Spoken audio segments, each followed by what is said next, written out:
और उसका चौथा भाव 549 पन्ना। और प्रभु ने अलीशा दे उत्ते जो बरकतां कीतियां असीं हुण उन्हां नूं देखदे पए हां कि प्रभु ने अपने नबी एलाजा तो काम लिया, हुण अलीशा तो प्रभु महान अपने काम लै रहा। और इस वेले अलीशा प्रभु की सेवा करता पिया। और इजराइल अगर उस इलाके नूं देखिए उन्हां लोकां दे विच सेवा करता पिया जिहड़े कि जिहड़े प्रभु के पिछे चलना नहीं मंगदे। और देखो अलीशा वर्गा प्रभु ने फिर भी उन्होंने नबी दिता, एलाजा वर्गा नबी उन्होंने दिता जिहड़े प्रभु के पिछे चलना नहीं मंगदे। ये प्रभु की बरकत। हाले तक तो असीं दूसरे पासे दे नबी इन्ने देखे नहीं है, लेकिन हाले तक तो असीं उन्हां नबियां नूं देखते पाए जिहड़े प्रभु ने इजराइल नूं बख्शिया जद कि वो प्रभु के पिछे चलना नहीं मंगदे। उन्हां दे उत्ते प्रभु दया करदा है। सो आओ 8 आयत, दूसरा भाव 8 आयत तो असीं पढ़ांगे 549 पन्ना। 8 आयत तो लैके असीं आओ असीं उसनूं उसदी 22 आयत तक देखिए।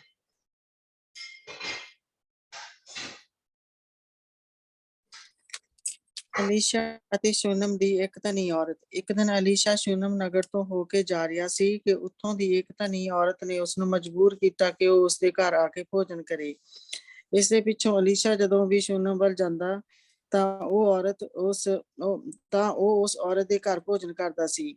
ਉਸ ਔਰਤ ਨੇ ਆਪਣੇ ਪਤੀ ਨੂੰ ਕਿਹਾ, ਮੈਨੂੰ ਪੱਕਾ ਭਰੋਸਾ ਹੋ ਗਿਆ ਹੈ ਕਿ ਇਹ ਆਦਮੀ ਜੋ ਅਕਸਰ ਇੱਥੇ ਆਉਂਦਾ ਹੈ ਪਰਮੇਸ਼ਰ ਦਾ ਪਵਿੱਤਰ ਜਨ ਹੈ। ਇਸ ਲਈ ਮੇਰੀ ਸਲਾਹ ਹੈ ਕਿ ਅਸੀਂ ਇਸ ਦੇ ਲਈ ਆਪਣੇ ਘਰ ਦੀ ਛੱਤ ਉੱਤੇ ਇੱਕ ਛੋਟਾ ਜਿਹਾ ਚੁਬਾਰਾ ਬਣਾਈਏ ਤੇ ਉਸ ਵਿੱਚ ਇੱਕ ਮੰਜਾ, ਇੱਕ ਮੇਜ਼, ਇੱਕ ਕੁਰਸੀ ਅਤੇ ਇੱਕ ਦਵਾਖਾ ਰੱਖੀਏ ਤਾਂ ਇਹ ਆਦਮੀ ਜਦੋਂ ਵੀ ਇੱਥੇ ਆਵੇ ਉਸ ਵਿੱਚ ਰਹੇ। ਇੱਕ ਦਿਨ ਜਦੋਂ ਅਲੀਸ਼ਾ ਸ਼ੂਨਮ ਵਿੱਚ ਆਇਆ ਤਾਂ ਉਹ ਆਰਾਮ ਕਰਨ ਦੇ ਲਈ ਉਸ ਚੁਬਾਰੇ ਵਿੱਚ ਜਾ ਕੇ ਲੇਟ ਗਿਆ। ਅਲੀਸ਼ਾ ਨੇ ਆਪਣੇ ਸੇਵਕ ਗਿਹਾਜ਼ੀ ਨੂੰ ਕਿਹਾ ਕਿ ਉਹ ਜਾ ਕੇ ਉਸ ਔਰਤ ਨੂੰ ਸੱਦ ਲਿਆਵੇ। ਜਦੋਂ ਉਹ ਆ ਗਈ ਤਾਂ ਉਸਨੇ ਗਿਹਾਜ਼ੀ ਨੂੰ ਕਿਹਾ, ਇਸ ਔਰਤ ਕੋਲੋਂ ਪੁੱਛ ਕੇ ਅਸੀਂ ਇਸ ਬਦਲੇ ਵਿੱਚ ਜੋ ਕੁਝ ਇਹ ਸਾਡੀ ਸੇਵਾ ਕਰਦੀ ਹੈ ਇਸ ਲਈ ਕੀ ਕਰੀਏ? ਕਿ ਅਸੀਂ ਰਾਜਾ ਜਾਂ ਸੈਨਾਪਤੀ ਕੋਲ ਜਾ ਕੇ ਇਸ ਲਈ ਕੋਈ ਸਿਫਾਰਿਸ਼ ਕਰੀਏ?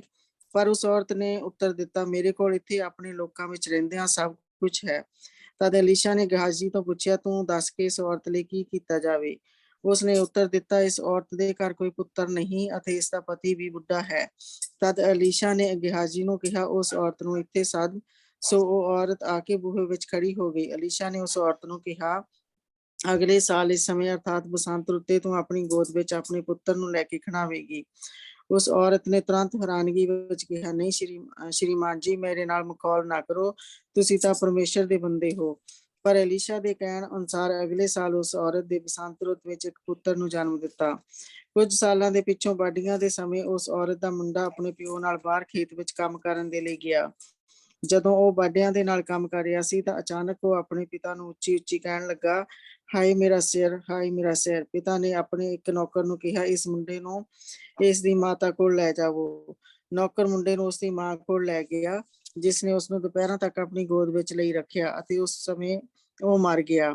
ਪਰ ਉਸ ਔਰਤ ਨੇ ਆਪਣੇ ਮਰੇ ਪੁੱਤਰ ਨੂੰ ਉੱਪਰ ਚੁਬਾਰੇ ਵਿੱਚ ਲਿਜਾ ਕੇ ਉਸਨੂੰ ਅਲੀਸ਼ਾ ਦੇ ਮੰਜੇ ਉੱਤੇ ਪਾ ਦਿੱਤਾ ਅਤੇ ਫਿਰ ਬੂਹਾ ਬੰਦ ਕਰ ਦਿੱਤਾ। ਤਦ ਉਸ ਔਰਤ ਨੇ ਆਪਣੇ ਪਤੀ ਕੋਲ ਇਹ ਸੁਨੇਹਾ ਘੱਲਿਆ ਕਿ ਇੱਕ ਨੌਕਰ ਅਤੇ ਗਧਾ ਤੁਰੰਤ ਘੱਲ, ਮੈਂ ਪਰਮੇਸ਼ਰ ਦੇ ਬੰਦੇ ਅਲੀਸ਼ਾ ਕੋਲ ਜਾਣਾ ਚਾਹੁੰਦੀ ਹਾਂ, ਮੈਂ ਛੇਤੀ ਹੀ ਵਾਪਸ ਆ ਜਾਵਾਂਗੀ। ਆਮੀਨ। ਸੋ ਪ੍ਰਭੂ ਦੇ ਵਚਨ ਦੇ ਵਿੱਚ ਅਸੀਂ ਦੇਖਦੇ ਪਏ ਹਾਂ ਕਿ ਉਹੀ ਸੁਨਮ ਦਾ ਇਲਾਕਾ ਜਿੱਥੇ ਏਲੀਆ ਨਬੀ ਗਿਆ ਸੀਗਾ ਔਰ ਜਿੱਥੇ ਉਸਨੂੰ ਉਹਨਾਂ ਭਾਰਿਆਂ ਸਮਿਆਂ ਦੇ ਵਿੱਚ ਜਿਸ ਵੇਲੇ ਕਾਲ ਪਿਆ ਸੀਗਾ ਉਸ ਇਲਾਕੇ ਦੇ ਵਿੱਚ ਪ੍ਰਭੂ ਨੇ ਉਸਨੂੰ ਲੁਕਣ ਦੀ ਵੀ ਜਗ੍ਹਾ ਦਿੱਤੀ ਸੀ ਔਰ ਖੁਦਾਵੰਦ ਨੇ ਉਸਦੇ ਲਈ ਵੱਡੇ ਵੱਡੇ ਮਿਰਾਕਲ ਕੀਤੇ। ਔਰ ਸਿਰਫ ਉਸਦੇ ਲਈ ਨਹੀਂ, ਜਿਸ ਘਰ ਦੇ ਵਿੱਚ ਉਹ ਰਹਿੰਦਾ ਸੀ ਉਹਦੇ ਵਿੱਚ ਵੀ ਮਿਰਾਕਲ ਕੀਤੇ। ਹੁਣ ਉਸੇ ਇਲਾਕੇ ਦੇ ਵਿੱਚ ਅਲੀਸ਼ਾ ਹੈ। ਸੋ ਅਲੀਸ਼ਾ ਜਿਸ ਵੇਲੇ ਵੀ ਉਹ ਜਾਂਦਾ ਤਾਂ ਉਹ ਸੁਨਮ ਦੇ ਉਸ ਇਲਾਕੇ ਦੇ ਵਿੱਚ ਜਾਂਦਾ ਤੇ ਉਹ ਔਰਤ ਹਮੇਸ਼ਾ ਉਹਦੇ ਆਉਣ ਜਾਣ ਤੇ ਉਹਦੀ ਸੇਵਾ ਕਰਦੀ ਹੈ। ਔਰ ਫਿਰ ਉਸਨੇ ਕਿਹਾ ਕਿ ਪ੍ਰਭੂ ਦਾ ਬੰਦਾ ਲੱਗਦਾ, ਕਿਉਂ ਨਾ ਆਪਾਂ ਇਸ ਦੇ ਲਈ ਰਹਿਣ ਦੇ ਲਈ ਇੱਕ ਜਗ੍ਹਾ ਬਣਾ ਦਈਏ। ਸੋ ਅਸੀਂ ਐਜ਼ ਦ ਸਟੋਰੀ ਗੋਸ ਕਹਿੰਦਾ ਕਿ ਸਾਡੇ ਲਈ ਬਹੁਤ ਕੁਛ ਕਰਦੀ ਪਈ ਹੈ। ਸੋ ਅਸੀਂ ਇੱਕ ਵਾਰ ਫਿਰ ਉਹੀ ਮਿਰਾਕਲ ਦੇਖਦੇ ਪਏ ਹਾਂ ਜੋ ਅਸੀਂ ਅਬਰਾਹਮ ਦੇ ਲਈ ਦੇਖਿਆ ਸੀ। ਜੋ ਅਸੀਂ ਪ੍ਰਭੂ ਦੇ ਵਚਨ ਦੇ ਵਿੱਚ ਬਾਰ-ਬਾਰ ਉਸ ਮਿਰਾਕਲ ਨੂੰ ਦੇਖਦੇ ਪਏ। ਔਰ ਇਸੇ ਤਰ੍ਹਾਂ ਇਹ ਵੀ ਕਾਫੀ ਬਜ਼ੁਰਗ ਸੀ ਔਰ ਪ੍ਰਭੂ ਨੇ ਉਸ ਦੇ ਉੱਤੇ ਦਇਆ ਕੀਤੀ ਔਰ ਅਲੀਸ਼ਾ ਦੇ ਕਈ ਸ਼ਬਦਾਂ ਦੇ ਅਨੁਸਾਰ ਉਸ ਦੇ ਘਰ ਬੱਚਾ ਪੈਦਾ ਹੋਇਆ। ਔਰ ਫਿਰ ਅਸੀਂ ਕੁਝ ਕੁ ਸਾਲਾਂ ਦੀ ਦੇਖਦੇ ਪਏ ਹਾਂ ਕਿ ਕੁਝ ਸਾਲ ਗੁਜ਼ਰ ਗਏ, ਲੇਕਿਨ ਉਸ ਤੋਂ ਬਾਅਦ ਉਹ ਬੱਚਾ ਜਿੱਦਾਂ ਬਿਮਾਰ ਹੋ ਗਿਆ ਔਰ ਉਹ ਮਰ ਗਿਆ ਨਾ। ਹੁਣ ਇੱਥੇ ਜਿਹੜਾ ਵਿਸ਼ਵਾਸ ਆ ਉਸ ਔਰਤ ਦਾ ਹੈ, ਉਹ ਜਿੰਨੀ ਦੇਰ ਤੱਕ ਉਸਦਾ ਬੇਟਾ ਹਾਲੇ ਤੱਕ ਮਰਿਆ ਨਹੀਂ ਸੀ, ਬਿਮਾਰ ਸੀ, ਉਸਨੂੰ ਗੋਦ ਦੇ ਵਿੱਚ ਉਸਨੇ ਰੱਖਿਆ। ਪਰ ਜਿਸ ਵੇਲੇ ਉਸਦੀ ਮੌਤ ਹੋ ਗਈ, ਉਸਨੇ ਉਸਨੂੰ ਉਸ ਚੁਬਾਰੇ ਦੇ ਵਿੱਚ ਜਾ ਕੇ ਲੰਮਾ ਪਾ ਦਿੱਤਾ ਔਰ ਆਪਣੇ ਪਤੀ ਨੂੰ ਕਿਹਾ ਕਿ ਜਲਦੀ ਤੂੰ ਮੇਰੇ ਲਈ ਪ੍ਰਬੰਧ ਕਰ, ਕਿਉਂਕਿ ਮੈਂ ਅਲੀਸ਼ਾ ਨੂੰ ਮਿਲਣ ਜਾ ਰਿਹਾ ਹਾਂ। ਔਰ ਇਹ ਹੈ ਪ੍ਰਭੂ ਤੇ ਭਰੋਸਾ। ਉਸਨੇ ਪ੍ਰਭੂ ਦੇ ਉੱਤੇ ਭਰੋਸਾ ਕੀਤਾ ਔਰ ਪ੍ਰਭੂ ਨੇ ਇਸ ਭਰੋਸੇ ਦੇ ਵਿੱਚ ਉਸ ਦੇ ਵਿੱਚ ਬਰਕਤ ਪਾਉਣੀ ਹੈ। ਸੋ ਆਓ ਅਸੀਂ ਇੱਥੋਂ 23 ਆਇਤ ਤੋਂ ਲੈ ਕੇ 37 ਆਇਤ ਤੱਕ ਦੇਖਦੇ ਹਾਂ। ਸਿਸਟਰ ਜੀ ਤੁਸੀਂ ਪੜ੍ਹਦੇ ਹੋ। ਓਕੇ, ਠੀਕ ਹੈ ਜੀ। ਪਰ ਉਸ ਦੇ ਪਤੀ ਨੇ ਉੱਤਰ ਦਿੱਤਾ, ਅੱਜ ਨਾ ਤਾਂ ਨਵਾਂ ਚੰਦ ਹੈ ਤੇ ਨਾ ਹੀ ਸਬਤ, ਫਿਰ ਤੂੰ ਉਸ ਕੋਲ ਕਿਉਂ ਜਾਣਾ ਚਾਹੁੰਦੀ ਹੈ? ਉਸ ਦੀ ਪਤਨੀ ਨੇ ਉੱਤਰ ਦਿੱਤਾ, ਕੋਈ ਨਹੀਂ, ਪ੍ਰਭੂ ਭਲਾ ਕਰੇਗਾ। ਫਿਰ ਉਹ ਗਧੇ ਉੱਤੇ ਸਵਾਰ ਹੋ ਗਈ ਅਤੇ ਉਸਨੇ ਆਪਣੇ ਨੌਕਰ ਨੂੰ ਕਿਹਾ, ਤੂੰ ਇਸ ਨੂੰ ਤੇਜ਼ ਤੋਂ ਤੇਜ਼ ਚਲਾ, ਜਦੋਂ ਤੱਕ ਮੈਂ ਨਾ ਕਹਾਂ ਹੌਲੀ ਨਾ ਕਰਨਾ। ਸੋ ਉਹ ਕਰਮਲ ਪਹਾੜ ਉੱਤੇ ਪਹੁੰਚ ਗਈ ਜਿੱਥੇ ਅਲੀਸ਼ਾ ਨਬੀ ਰਹਿੰਦਾ ਸੀ। ਅਲੀਸ਼ਾ ਨੇ ਉਸਨੂੰ ਦੂਰੋਂ ਹੀ ਆਉਂਦਿਆਂ ਦੇਖ ਲਿਆ, ਇਸ ਲਈ ਉਸਨੇ ਆਪਣੇ ਸੇਵਕ ਗਿਹਾਜ਼ੀ ਨੂੰ ਕਿਹਾ, ਦੇਖ, ਸੂਨਮ ਨਿਵਾਸੀ ਔਰਤ ਆ ਰਹੀ ਹੈ, ਤੂੰ ਤੁਰੰਤ ਉਸ ਦੇ ਅਗਲਵਾਂਢੀ ਜਾ ਅਤੇ ਪਤਾ ਕਰਕੇ ਜੇਕਰ ਉਹ ਠੀਕ ਹੈ, ਉਸ ਦਾ ਪਤੀ ਤੇ ਪੁੱਤਰ ਠੀਕ ਹਨ। ਉਸ ਨੇ ਗਿਹਾਜ਼ੀ ਨੂੰ ਉੱਤਰ ਦਿੱਤਾ, ਸਭ ਠੀਕ ਹੈ। ਪਰ ਪਹਾੜ ਉੱਤੇ ਪਹੁੰਚ ਕੇ ਅਲੀਸ਼ਾ ਦੇ ਪੈਰੀਂ ਪੈ ਗਈ ਅਤੇ ਉਸਨੇ ਉਸ ਦੇ ਪੈਰਾਂ ਨੂੰ ਕੱਸ ਕੇ ਫੜ ਲਿਆ। ਗਿਹਾਜ਼ੀ ਨੇ ਅੱਗੇ ਵੱਧ ਕੇ ਉਸ ਨੂੰ ਅਲੀਸ਼ਾ ਦੇ ਪੈਰਾਂ ਤੋਂ ਵੱਖਰਾ ਕਰਨਾ ਚਾਹਿਆ, ਪਰ ਅਲੀਸ਼ਾ ਨੇ ਕਿਹਾ, ਤੂੰ ਉਸ ਨੂੰ ਕੁਝ ਨਾ ਕਹਿ, ਤੂੰ ਦੇਖ ਨਹੀਂ ਰਿਹਾ ਕਿ ਉਹ ਅਤ ਦੁਖੀ ਹਾਲਤ ਵਿੱਚ ਹੈ। ਪਰ ਪ੍ਰਭੂ ਨੇ ਇਸ ਸੰਬੰਧ ਵਿੱਚ ਮੈਨੂੰ ਕੁਝ ਨਹੀਂ ਦੱਸਿਆ ਹੈ। ਤਦ ਉਸ ਔਰਤ ਨੇ ਅਲੀਸ਼ਾ ਨੂੰ ਕਿਹਾ ਕਿ ਸ਼੍ਰੀਮਾਨ ਜੀ, ਮੈਂ ਤੁਹਾਡੇ ਤੋਂ ਪੁੱਤਰ ਦੀ ਦਾਤ ਮੰਗੀ ਸੀ ਕਿ ਮੈਂ ਕਿਹਾ ਨਹੀਂ ਸੀ ਕਿ ਮੇਰੇ ਨਾਲ ਮਖੌਲ ਨਾ ਕਰੋ। ਇਹ ਸੁਣਦੇ ਸਾਰ ਹੀ ਅਲੀਸ਼ਾ ਨੇ ਗਿਹਾਜ਼ੀ ਨੂੰ ਕਿਹਾ, ਤੂੰ ਤੁਰੰਤ ਮੇਰੀ ਲਾਠੀ ਲੈ ਕੇ ਜਾ, ਤੂੰ ਰਾਹ ਵਿੱਚ ਨਾ ਕਿਸੇ ਨੂੰ ਪ੍ਰਣਾਮ ਕਰਨਾ ਤੇ ਨਾ ਹੀ ਕਿਸੇ ਦੇ ਪ੍ਰਣਾਮ ਦਾ ਉੱਤਰ ਦੇਣਾ। ਤੂੰ ਕੇਵਲ ਸਿੱਧਾ ਇਸ ਦੇ ਘਰ ਪਹੁੰਚ ਕੇ ਮੇਰੀ ਲਾਠੀ ਨੂੰ ਮੁੰਡੇ ਉੱਤੇ ਰੱਖ ਦੇਣਾ। ਪਰ ਉਸ ਔਰਤ ਨੇ ਅਲੀਸ਼ਾ ਨੂੰ ਕਿਹਾ, ਜਿਉਂਦੇ ਪ੍ਰਭੂ ਦੀ ਸਹੁੰ, ਮੈਂ ਤੈਨੂੰ ਨਹੀਂ ਛੱਡਾਂਗੀ, ਮੈਂ ਤੈਨੂੰ ਆਪਣੇ ਨਾਲ ਜ਼ਰੂਰ ਲੈ ਕੇ ਜਾਵਾਂਗੀ। ਇਸ ਲਈ ਉਹ ਉਸ ਔਰਤ ਦੇ ਨਾਲ ਗਿਆ। ਇੰਨੇ ਵਿੱਚ ਗਿਹਾਜ਼ੀ ਨੇ ਪਹਿਲਾਂ ਜਾ ਕੇ ਬੱਚੇ ਦੇ ਉੱਤੇ ਅਲੀਸ਼ਾ ਦੀ ਲਾਠੀ ਰੱਖੀ, ਪਰ ਉਹ ਮੁੰਡਾ ਨਾ ਹਿੱਲਿਆ ਅਤੇ ਨਾ ਹੀ ਉਸ ਵਿੱਚ ਪ੍ਰਾਣ ਦਿਖਾਈ ਦਿੱਤਾ। ਇਸ ਲਈ ਗਿਹਾਜ਼ੀ ਨੇ ਵਾਪਸ ਜਾ ਕੇ ਅਲੀਸ਼ਾ ਨੂੰ ਦੱਸਿਆ, ਮੁੰਡਾ ਜਾਗਿਆ ਨਹੀਂ ਹੈ। ਜਦੋਂ ਅਲੀਸ਼ਾ ਘਰ ਪਹੁੰਚ ਗਿਆ ਤਾਂ ਉਹ ਇਕੱਲਾ ਕਮਰੇ ਦੇ ਅੰਦਰ ਗਿਆ ਤੇ ਉਸਨੇ ਮੁੰਡੇ ਨੂੰ ਮੰਜੇ ਉੱਤੇ ਲੰਮਾ ਪਿਆ ਵੇਖਿਆ। ਤਦ ਉਸਨੇ ਬੂਹਾ ਬੰਦ ਕਰਕੇ ਪ੍ਰਭੂ ਅੱਗੇ ਪ੍ਰਾਰਥਨਾ ਕੀਤੀ। ਫਿਰ ਉਹ ਮੁੰਡੇ ਉੱਤੇ ਇਸ ਤਰ੍ਹਾਂ ਲੰਮਾ ਪੈ ਗਿਆ ਕਿ ਉਸਦਾ ਮੂੰਹ, ਅੱਖਾਂ ਅਤੇ ਹੱਥ ਮੁੰਡੇ ਦੇ ਮੂੰਹ, ਅੱਖਾਂ ਅਤੇ ਹੱਥਾਂ ਉੱਤੇ ਆ ਗਏ। ਜਦੋਂ ਉਹ ਇਸ ਤਰ੍ਹਾਂ ਮੁੰਡੇ ਉੱਤੇ ਲੰਮਾ ਪਿਆ ਹੋਇਆ ਸੀ ਤਾਂ ਮੁੰਡੇ ਨੇ ਗਰਮ ਹੋਣਾ ਸ਼ੁਰੂ ਕਰ ਦਿੱਤਾ। ਅਲੀਸ਼ਾ ਨੇ ਮੁੰਡੇ ਤੋਂ ਉੱਠ ਇੱਕ ਦੋ ਚੱਕਰ ਆਪਣੇ ਕਮਰੇ ਦੇ ਲਾਏ ਅਤੇ ਉਹ ਦੁਬਾਰਾ ਮੁੰਡੇ ਉੱਤੇ ਲੰਮਾ ਪੈ ਗਿਆ। ਇਸ ਵਾਰ ਮੁੰਡਾ 7 ਵਾਰ ਛਿੱਕਿਆ ਅਤੇ ਉਸਨੇ ਆਪਣੀਆਂ ਅੱਖਾਂ ਖੋਲ ਲਈਆਂ। ਤਦ ਅਲੀਸ਼ਾ ਨੇ ਗਿਹਾਜ਼ੀ ਨੂੰ ਸੱਦ ਕੇ ਕਿਹਾ ਕਿ ਉਹ ਮੁੰਡੇ ਦੀ ਮਾਂ ਨੂੰ ਸੱਦ ਕੇ ਲਿਆਵੇ। ਜਦੋਂ ਉਹ ਆ ਗਈ ਤਾਂ ਅਲੀਸ਼ਾ ਨੇ ਉਸ ਨੂੰ ਕਿਹਾ, ਆਪਣਾ ਮੁੰਡਾ ਚੁੱਕ ਲੈ। ਉਹ ਔਰਤ ਅਲੀਸ਼ਾ ਦੇ ਪੈਰੀਂ ਡਿੱਗ ਪਈ ਅਤੇ ਉਸਨੇ ਆਪਣੇ ਮੁੰਡੇ ਨੂੰ ਧਰਤੀ ਤੱਕ ਨਿਭਾਇਆ। ਫਿਰ ਉਹ ਆਪਣੇ ਮੁੰਡੇ ਨੂੰ ਚੁੱਕ ਕੇ ਬਾਹਰ ਚਲੀ ਗਈ। ਤਾਂ ਖੁਦਾਵੰਦ ਨੇ ਇਹ ਮਿਰਾਕਲ ਉਸ ਦੇ ਰਾਹੀਂ ਕੀਤਾ। ਇਹ ਵੱਡਾ ਮਿਰਾਕਲ ਅਲੀਸ਼ਾ ਦੇ ਰਾਹੀਂ ਕੀਤਾ। ਸੋ ਅਸੀਂ ਕੀ ਦੇਖਦੇ ਪਏ ਹਾਂ ਤੇ ਇਹੋ ਹੀ ਇਸੇ ਤਰ੍ਹਾਂ ਦਾ ਮਿਰਾਕਲ ਜਿਹੜਾ ਹੋਇਆ ਸੀਗਾ ਉਹ ਅਲਾਜਾ ਦੇ ਦੁਆਰਾ ਹੋਇਆ ਸੀ। ਅਲਾਜਾ ਦੇ ਦੁਆਰਾ ਵੀ ਇਹੋ ਹੀ ਮਿਰਾਕਲ ਹੋਇਆ ਸੀ ਔਰ ਇਹੋ ਹੀ ਮਿਰਾਕਲ ਹੁਣ ਅਸੀਂ ਦੇਖਦੇ ਪਏ ਹਾਂ ਕਿ ਪ੍ਰਭੂ ਨੇ ਅਲੀਸ਼ਾ ਦੇ ਰਾਹੀਂ ਕੀਤਾ ਔਰ ਪ੍ਰਭੂ ਨੇ ਉਸਨੂੰ ਜੋ ਉਸਨੇ ਪ੍ਰਭੂ ਤੋਂ ਮੰਗਿਆ ਸੀ, ਪ੍ਰਭੂ ਨੇ ਅਲੀਸ਼ਾ ਨੂੰ ਉਹ ਬਰਕਤ ਦਿੱਤੀ। ਹੁਣ ਅਸੀਂ 38 ਆਇਤ ਤੋਂ ਹੁਣ ਥੋੜੇ ਜਿਹੇ ਮਿਰਾਕਲ ਦੇਖਾਂਗੇ ਜਿਹੜੇ ਪ੍ਰਭੂ ਨੇ ਇਸ ਦੇ ਦੁਆਰਾ ਕੀਤੇ ਔਰ ਫਿਰ ਅਸੀਂ ਇੱਕ ਹੋਰ ਵਿਸ਼ਵਾਸ ਦੀ ਬਹੁਤ ਵੱਡੀ ਸਟੋਰੀ ਪੜ੍ਹਨ ਜਾ ਰਹੇ ਹਾਂ ਜਿਹੜੀ ਅਗਲੇ ਚੈਪਟਰ ਚ ਆਏਗੀ। ਸੋ ਆਓ 38 ਤੋਂ ਲੈ ਕੇ 44 ਤੱਕ। ਇੱਕ ਵਾਰ ਫਿਰ ਅਲੀਸ਼ਾ ਗਿਲਗਾਲ ਵਿੱਚ ਆਇਆ। ਉਸ ਸਮੇਂ ਉੱਥੇ ਅਕਾਲ ਪਿਆ ਹੋਇਆ ਸੀ ਤੇ ਅਲੀਸ਼ਾ ਉੱਥੇ ਕੁਝ ਨਬੀਆਂ ਨੂੰ ਸਿੱਖਿਆ ਦੇ ਰਿਹਾ ਸੀ ਕਿ ਉਸਨੇ ਆਪਣੇ ਸੇਵਕ ਗਿਹਾਜ਼ੀ ਨੂੰ ਕਿਹਾ, ਦੇਗ ਵਿੱਚ ਸਬਜ਼ੀ ਪਾ ਕੇ ਨਾ ਨਬੀਆਂ ਦੇ ਖਾਣ ਲਈ ਪਕਾ। ਨਬੀਆਂ ਵਿੱਚੋਂ ਇੱਕ ਖੇਤ ਵਿੱਚ ਸਬਜ਼ੀ ਲੈਣ ਗਿਆ ਤੇ ਉਸ ਨੂੰ ਉੱਥੇ ਇੱਕ ਜੰਗਲੀ ਕੌੜੀ ਬੇਲ ਮਿਲੀ, ਜਿਸ ਨਾਲ ਉਹ ਕੱਦੂ ਤੋੜ ਲੈ ਆਇਆ। ਉਸਨੇ ਉਹ ਕੱਦੂ ਚੀਰ ਕੇ ਦੇਗ ਵਿੱਚ ਪਾ ਦਿੱਤਾ ਤੇ ਪੱਕਣ ਲਈ ਰੱਖ ਦਿੱਤਾ, ਪਰ ਉਸਨੂੰ ਉਸ ਬੇਲ ਦੀ ਪਛਾਣ ਨਹੀਂ ਸੀ। ਜਦੋਂ ਉਹ ਸਬਜ਼ੀ ਉਬਲ ਗਈ ਤਾਂ ਉਸਨੂੰ ਖਾਣ ਦੇ ਲਈ ਭਾਂਡਿਆਂ ਵਿੱਚ ਪਾਈ ਅਤੇ ਉਹ ਫਿਰ ਖਾਣ ਲੱਗੇ। ਪਰ ਜਦੋਂ ਉਹਨਾਂ ਖਾਣਾ ਸ਼ੁਰੂ ਕੀਤਾ ਤਾਂ ਉਹਨਾਂ ਤੁਰੰਤ ਅਲੀਸ਼ਾ ਨੂੰ ਕਿਹਾ, ਇਸ ਵਿੱਚ ਤਾਂ ਜ਼ਹਿਰ ਹੈ, ਅਤੇ ਉਹ ਉਸ ਨੂੰ ਖਾ ਨਾ ਸਕੇ। ਪਰ ਅਲੀਸ਼ਾ ਨੇ ਕੁਝ ਆਟਾ ਲੈ ਕੇ ਉਸ ਦੇਗ ਵਿੱਚ ਪਾਇਆ ਤੇ ਕਿਹਾ, ਇਹਨਾਂ ਦੇ ਖਾਣ ਲਈ ਹੋਰ ਪਾਓ। ਜਦੋਂ ਉਹਨਾਂ ਇਸ ਵਾਰ ਖਾਧਾ ਤਾਂ ਉਹ ਬਿਲਕੁਲ ਠੀਕ ਸੀ। ਇੱਕ ਦੂਜੇ ਸਮੇਂ ਇੱਕ ਆਦਮੀ ਬਾਲ ਸ਼ਲੀਸ਼ਾ ਤੋਂ ਅਲੀਸ਼ਾ ਕੋਲ ਆਪਣੇ ਜਮਾਂ ਦੇ ਪਹਿਲੇ ਫਲ ਦੀਆਂ 20 ਰੋਟੀਆਂ ਅਤੇ ਕੁਝ ਹਰੇ ਅਨਾਜ ਦੇ ਸਿੱਟੇ ਲੈ ਕੇ ਆਇਆ। ਅਲੀਸ਼ਾ ਨੇ ਆਪਣੇ ਸੇਵਕ ਨੂੰ ਕਿਹਾ ਕਿ ਉਹ ਇਹ ਨਬੀਆਂ ਨੂੰ ਖਾਣ ਲਈ ਦੇਵੇ, ਪਰ ਉਸਦੇ ਸੇਵਕ ਨੇ ਕਿਹਾ ਕਿ ਤੁਸੀਂ ਸੋਚਦੇ ਹੋ ਕਿ ਇਹ 200 ਆਦਮੀਆਂ ਲਈ ਕਾਫੀ ਹੋਣਗੀਆਂ। ਪਰ ਅਲੀਸ਼ਾ ਨੇ ਉੱਤਰ ਦਿੱਤਾ, ਤੂੰ ਉਹਨਾਂ ਨੂੰ ਖਾਣ ਲਈ ਦੇ। ਪ੍ਰਭੂ ਦਾ ਵਚਨ ਹੈ ਕਿ ਉਹਨਾਂ ਦੇ ਰੱਜ ਕੇ ਖਾ ਚੁੱਕਣ ਦੇ ਪਿੱਛੋਂ ਵੀ ਇਹਨਾਂ ਵਿੱਚੋਂ ਕੁਝ ਰੋਟੀਆਂ ਬਚ ਜਾਣਗੀਆਂ। ਸੋ ਸੇਵਕ ਨੇ ਉਹ ਰੋਟੀਆਂ ਨਬੀਆਂ ਦੇ ਅੱਗੇ ਪਰੋਸ ਦਿੱਤੀਆਂ ਅਤੇ ਉਹਨਾਂ ਨੇ ਰੱਜ ਕੇ ਭੋਜਨ ਛਕਿਆ, ਪਰ ਕੁਝ ਰੋਟੀਆਂ ਅਜੇ ਵੀ ਪਿੱਛੇ ਬਚ ਗਈਆਂ ਸਨ। ਅਜੇ ਪਿੱਛੇ ਬਚ ਗਈਆਂ ਸੀ। ਸੋ ਜਿਸ ਲਈ ਅਸੀਂ ਪ੍ਰਭੂ ਦਾ ਇਸ ਵਚਨ ਨੂੰ ਦੇਖਦੇ ਪਏ ਹਾਂ, ਅਸੀਂ ਇਹ ਦੇਖਦੇ ਪਏ ਕਿ ਦੇਖੋ ਪ੍ਰਭੂ ਉਸ ਨੂੰ ਕਿੱਥੋਂ ਚੁੱਕ ਕੇ ਲੈ ਕੇ ਆਇਆ। ਜੇ ਪ੍ਰਭੂ ਨੇ ਉਸ ਕੋਲੋਂ ਸਿਰਫ ਨਬੀਆਂ ਦੀ ਸੇਵਾ ਹੀ ਕਰਾਉਣੀ ਸੀ ਤਾਂ ਉੱਥੇ ਨਹੀਂ ਕਰਾ ਸਕਦਾ ਸੇਵਾ। ਉਹਦੇ ਕੋਲ ਤਾਂ 12 ਜੋਗਾ ਸੀ ਭਾਈ। ਉਹ ਇੱਕ ਤਕੜਾ, ਤੁਸੀਂ ਇਹ ਕਹ ਲਓ, ਫਾਰਮਰ ਸੀਗਾ। ਪਰ ਨਹੀਂ, ਤੁਸੀਂ ਦੇਖੋ ਪ੍ਰਭੂ ਆਪਣੇ ਮਿਰਕਲਸ ਦੇ ਨਾਲ ਉਸਦੇ ਕੋਲੋਂ ਸੇਵਾ ਕਰਾ ਰਿਹਾ, ਜਿੱਥੋਂ ਉਸਨੂੰ ਵੀ ਪਤਾ ਲੱਗਦਾ ਪਿਆ ਕਿ ਪ੍ਰਭੂ ਮੈਨੂੰ ਵੱਖਰਾ ਕਰਕੇ ਲੈ ਕੇ ਆ ਰਿਹਾ, ਔਰ ਇਹ ਬਰਕਤ ਪ੍ਰਭੂ ਉਸਨੂੰ ਦੇ, ਇਹ ਮੰਗੇ ਤੇ ਮਿਲਦੀ। ਉਹ ਜੋ ਕੁਛ ਮਰਜੀ ਪ੍ਰਾਪਤ ਕਰ ਸਕਦਾ ਸੀ, ਲੇਕਿਨ ਉਸਨੇ ਕਿਹਾ ਕਿ ਪ੍ਰਭੂ ਦਾ ਰਹਿਮ ਮੇਰੇ ਤੇ ਤੇਰੇ ਨਾਲੋਂ ਦੁੱਗਣਾ ਹੋਵੇ। ਔਰ ਅਸੀਂ ਦੇਖਦੇ ਪਏ ਕਿ ਪ੍ਰਭੂ ਐਕਚੁਅਲੀ ਇਲਾਜਾ ਤੋਂ ਵੀ ਵੱਡੇ ਕੰਮ ਇਸ ਵੇਲੇ ਉਸ ਤੋਂ ਕਰਵਾ ਰਿਹਾ।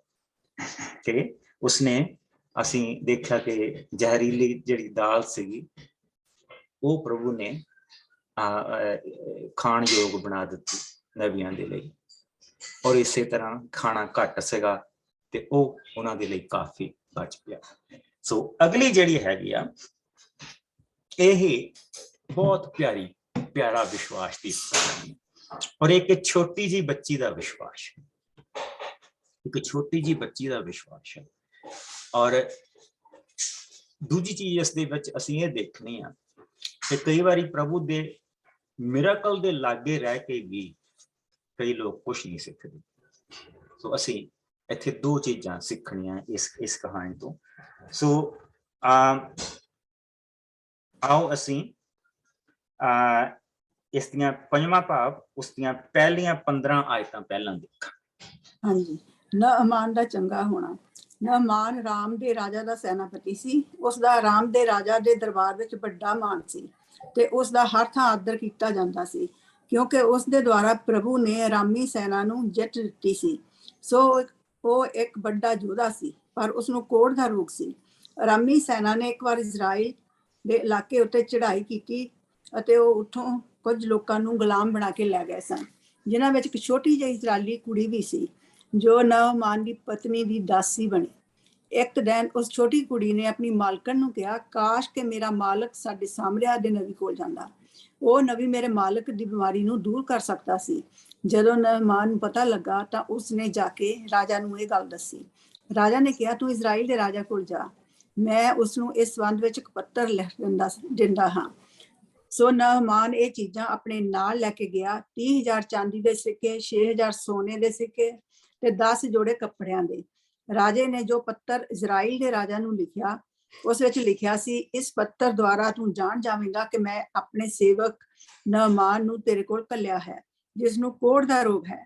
ਮੈਂ ਚਾਹੁੰਦਾ ਹਾਂ ਕਿ ਤੂੰ ਉਸ ਦਾ ਇਹ ਰੋਗ ਦੂਰ ਕਰ ਦੇ।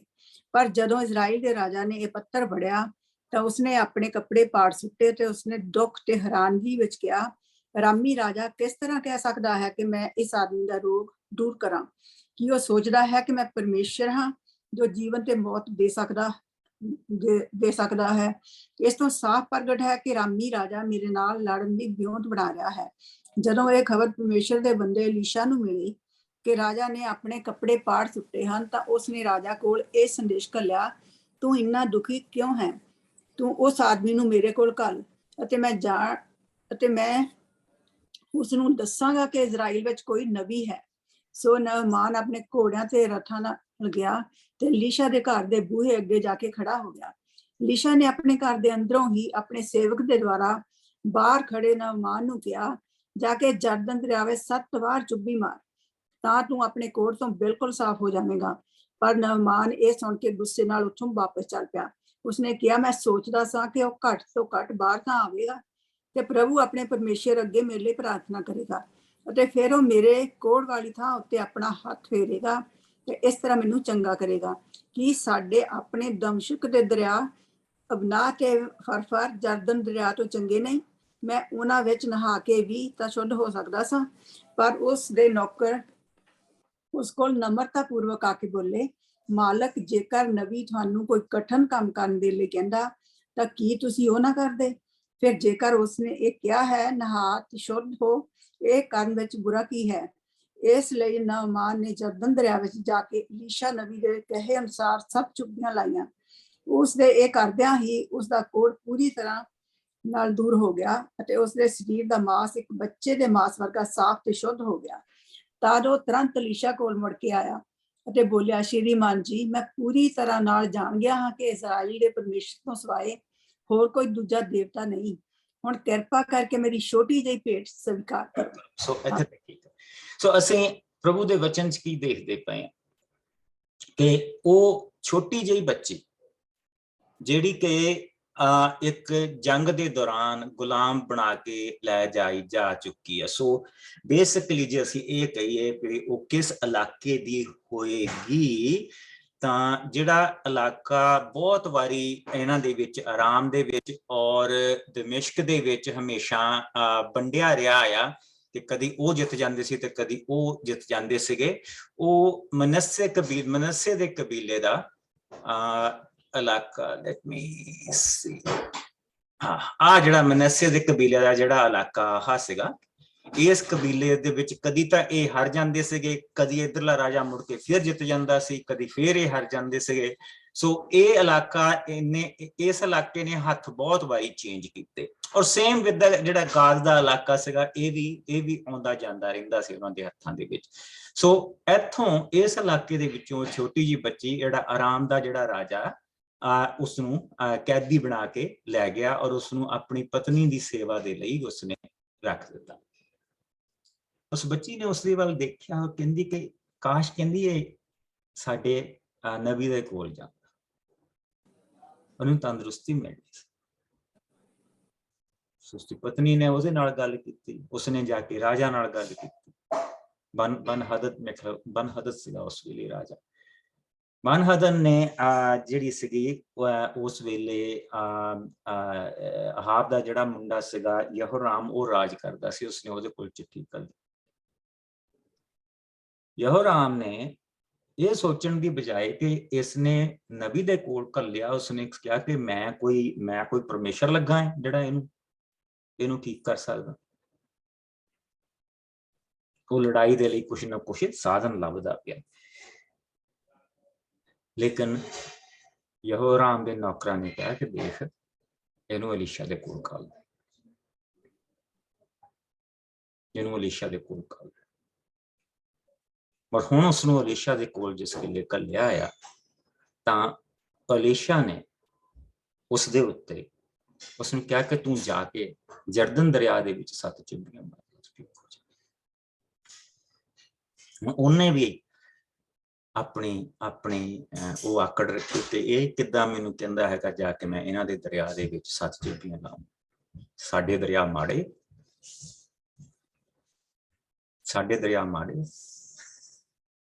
ਕਿਉਂਕਿ ਉਹ ਵਿਸ਼ਵਾਸ ਇਹੀ ਕਰਦੇ ਸੀ ਨਾ ਕਿ ਜਿਹੜੇ ਦਰਿਆ ਆ, ਪਾਣੀ ਦੀ ਕੀਮਤ ਬਹੁਤ ਜ਼ਿਆਦਾ ਸੀ ਨਾ ਉਸ ਉਹਨਾਂ ਇਲਾਕਿਆਂ ਦੇ ਵਿੱਚ। ਇਹ ਜਿਹੜੇ ਦਰਿਆ ਆ, ਇਹ ਜਿਸ ਵੇਲੇ ਦੇਵਤੇ ਖੁਸ਼ ਹੁੰਦੇ ਤਾਂ ਉਸ ਵੇਲੇ ਇਹਨਾਂ ਦੇ ਵਿੱਚ ਸਾਨੂੰ ਪਾਣੀ ਮਿਲਦਾ। ਸੋ ਦੇਵਤਿਆਂ ਦੀ ਰਹਿਮ ਦੇਣਦੇ ਸੀ। ਔਰ ਇਸੇ ਤਰ੍ਹਾਂ ਇਬਰਾਨੀ ਵੀ ਆਪਣੇ ਪ੍ਰਭੂ ਯਹੋਵਾ ਦੀ ਬਰਕਤ ਪਾਣੀ ਨੂੰ ਮੰਗਦੇ ਸੀ ਕਿ ਪਾਣੀ ਜਿਹੜਾ ਉਹ ਸਾਨੂੰ ਦਿੰਦਾ। ਔਰ ਪ੍ਰਭੂ ਨੇ ਤਾਂ ਕਈ ਵਾਰੀ ਪੱਥਰਾਂ ਚੋਂ ਕੱਢ ਕੇ ਵੀ ਪਾਣੀ ਉਹਨਾਂ ਨੂੰ ਪਿਲਾਇਆ। ਸੋ ਉਹ ਵੀ ਬਰਕਤ ਉਹਨਾਂ ਦੇ ਉੱਤੇ ਕੀਤੀ। ਸੋ ਉਹ ਹੁਣ ਇਹ ਸੋਚਦਾ ਪਿਆ ਕਿ ਇਹਨਾਂ ਦੇ ਦੇਵਤੇ ਦੇ ਦਿੱਤੇ ਹੋਏ ਪਾਣੀ ਦੇ ਵਿੱਚ ਕੀ ਜ਼ਿਆਦਾ ਜਿਹੜੇ ਸਾਡੇ ਦੇਵਤਿਆਂ ਨੇ, ਜੇ ਇਹਨਾਂ ਨੂੰ ਇੱਕ ਦਿੱਤਾ ਸਾਡੇ ਕੋਲ ਤਾਂ ਦੋ ਆ, ਮੈਂ ਉਹ ਚ ਨਹਾ ਕੇ ਨਹੀਂ ਸ਼ੁੱਧ ਹੋ ਸਕਦਾ।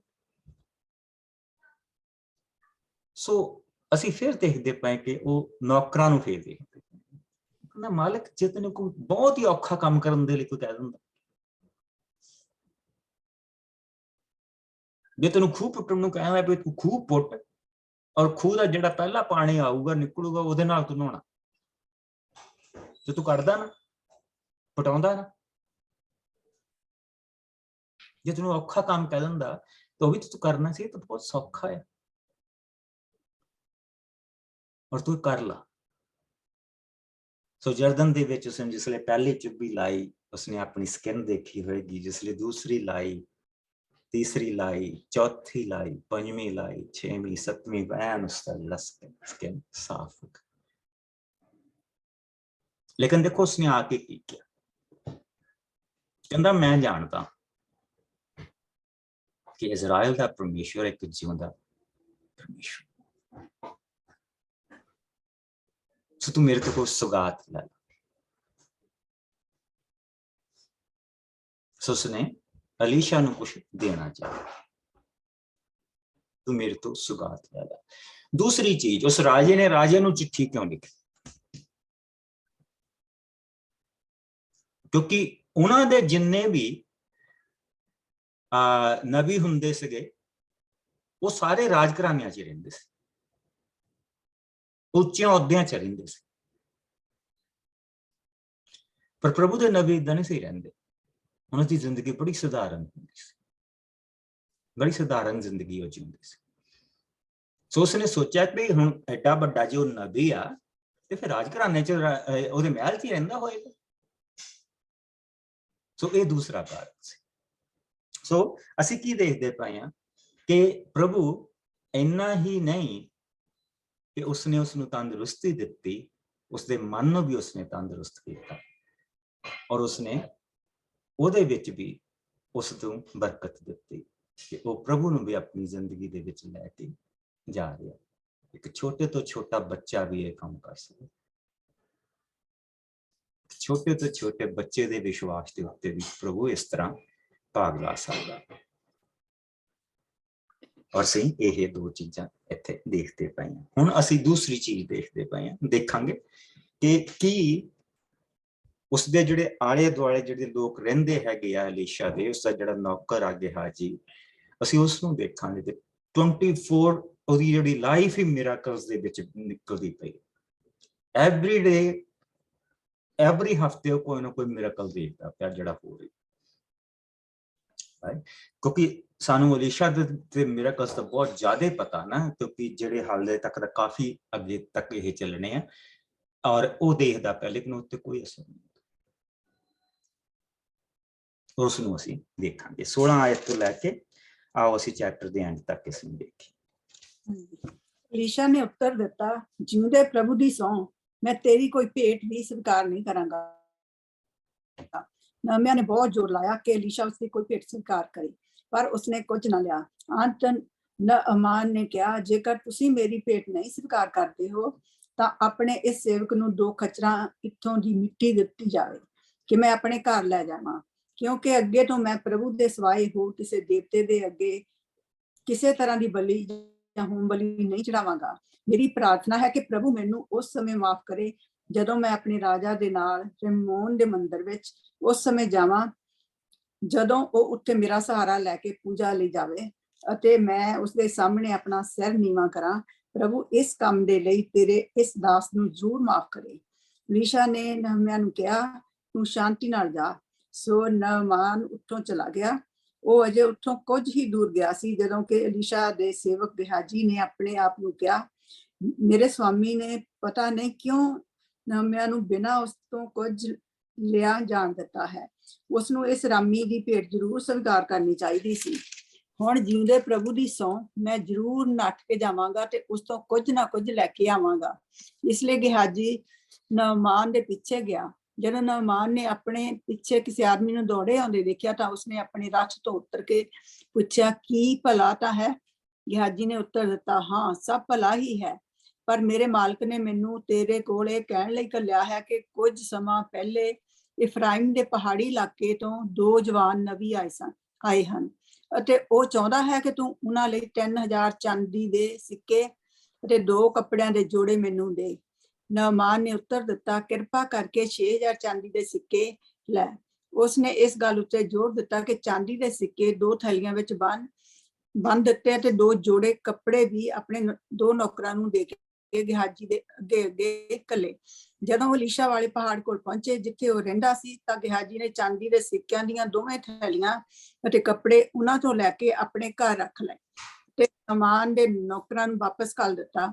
ਜਦੋਂ ਵਾਪਸ ਗਿਆ ਤਾਂ ਅਲੀਸ਼ਾ ਨੇ ਗਿਹਾਜੀ ਤੋਂ ਪੁੱਛਿਆ, ਤੂੰ ਕਿੱਥੇ ਗਿਆ ਸਾਂ? ਤਾਂ ਉਸਨੇ ਉੱਤਰ ਦਿੱਤਾ, ਕਿਤੇ ਵੀ ਨਹੀਂ ਮਾਲਕ।